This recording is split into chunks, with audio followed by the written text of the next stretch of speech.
граждани. За разлика от колегите от БСП, които блестят с глобално икономическо мислене, моя въпрос към главата на общинската администрация, господин Потник, ще бъде много кратък.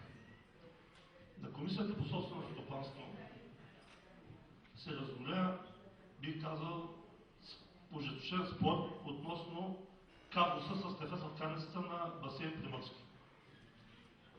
В тази връзка и въпроса: каква административно-дисциплинарна отговорност е потърсена или ще се потърси от служителите, които са проявили престъпна безстопанственост, като в рамките на 2 календарни години нито са прекратили договора, нито са брали една стотинка. Стигнахме до хипотезата да се вади изпълнителен лист за пред евентуално Сметната палата с дата 16 март 2016 година.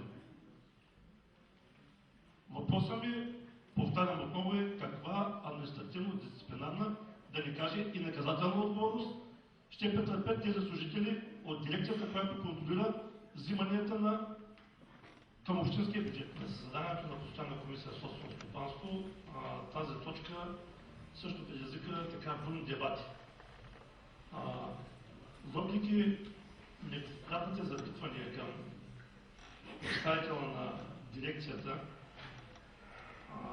защо се налага провеждането на конкурс, а не провеждането на търг с явно наддаване, такъв отговор не бяхме получили. Защото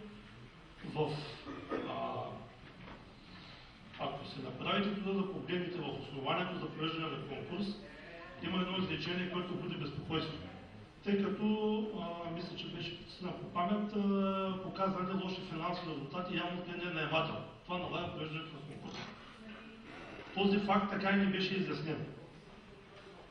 Освен това, ние с колегата Григоров разиграхме виртуалния конкурс и се оказа, че съвсем спокойно може да се спечели в рамките на договореност с двама участници. Тъй като тежестта на 15 000 инвестиционни намерения е на 60% акциите на компания. Но там беше записано, не можах да погледна, тук беше записано, че тази инвестиция трябва да бъде направена до 3 месеца. Не знам с това. 3 месеца. И направихме изказване в връзка с това, че и той летния сезон е реално 3 месеца. Ако се проведе конкурса, да кажем, май месец, юни, юли, август, човека се взима шапката и се заминава. Остават 3 найема, но остава неизпълнено инвестиционното намерение в рамките на 15 000 лева.